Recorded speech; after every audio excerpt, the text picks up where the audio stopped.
Hello, how's life? Today in 3 Minutes to Understand, we're starting with a new chapter that has to do with lifestyle, because not everything about mental health is clinical. A lot about mental health is about how you live, how you plan your life, how you organize your life. And we're very lucky today because I have two lovely ladies who have come to offer us their experience, because they do something that is beautiful. They do volunteer work. So we have this privilege to have them here today, and welcome to 3 Minutes to Understand. Here they are. This is Pia from Sweden. Yes. And Angelis from Spain. Hello. Diversity as usual. And also diverse in their experience as volunteers, because Pia is just beginning right now and Angelis is a veteran. She's been doing this for a while already. And I'd like to ask Pia to begin with, just in case somebody is watching and wondering, can I be a volunteer? Pia, how did you get into this? And questions like, what is this thing about being a volunteer? How did you get into it? Can anybody be a volunteer? That's Yes. homework. Go ahead. Yeah. Well, it's something that I really wanted to do, I think, during all my life. Trying to help people that needs help. And when in the village a month ago, where I live, they offered a course, the Comunidad de Madrid, for a basic volunteer course. 4 hours it was. It was very, very interesting, and I just signed up because I thought, this is for me. So I made it, I did the course, and it was very interesting. Yes. They explained what all your how do you say, obligations, Yes. and what you can, What you can and what you cannot do. Yes, exactly. From a legal side. Yes, exactly. The legal sides Mhm. and what you can offer, who can do it. Everybody can do it, as from 18 years old. Yes. And this was very, very interesting. So you have to be 18 to be a volunteer. Yes. Mhm. Okay. What area of volunteering are you most attracted to? Because I imagine there are many areas you can work in. Yes, there are a lot. I'm interested in children and Uh-huh. old people. Yes. Oh, lovely. Mhm. Lovely. To try to help them with the homeworks, maybe after school. The families that maybe have problems and they can't, parents can't attend. Yes. And I would like to do something like that. Fabulous. Mm. Best of luck on your new project. Let's hope to have you here in a few months telling us about your adventure. Yes. And I can see by your face you're thrilled about this. Yes, I really am. You are. Yeah. Wonderful. Mm. Wonderful. Thank you. So let's see what Angelis has been up to. Angelis, how many years have you been volunteering, and in what area? I work in a hospital, and I do it, I've been going to this hospital for 3 years now. And what I do is I listen to people.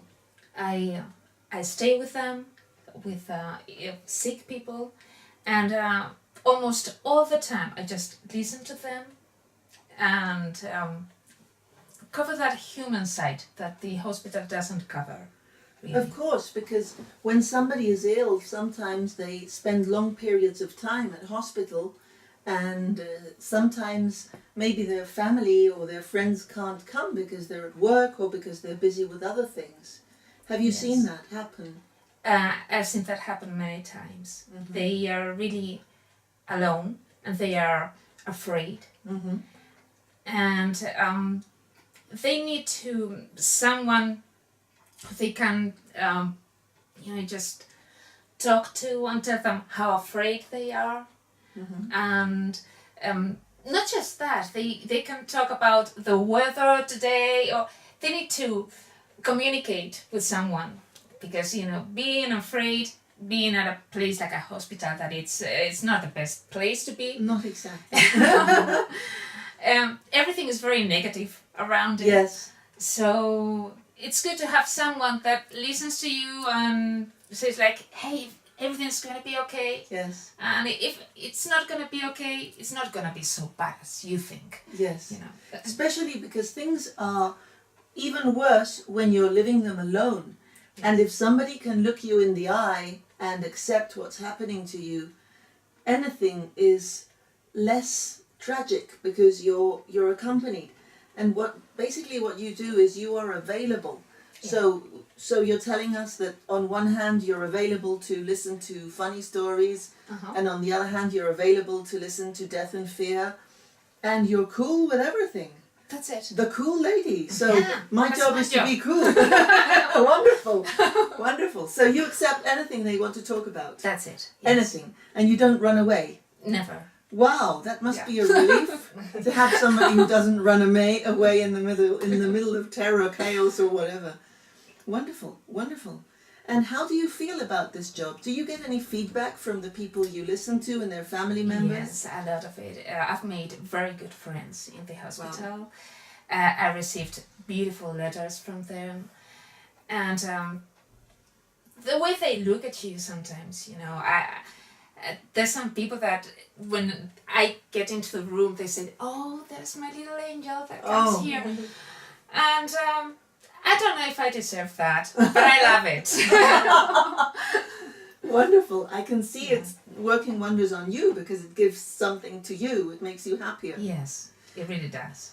I imagine there's another element, which is the element of being daring enough to go close to the things that most people run away from, so that it becomes more familiar.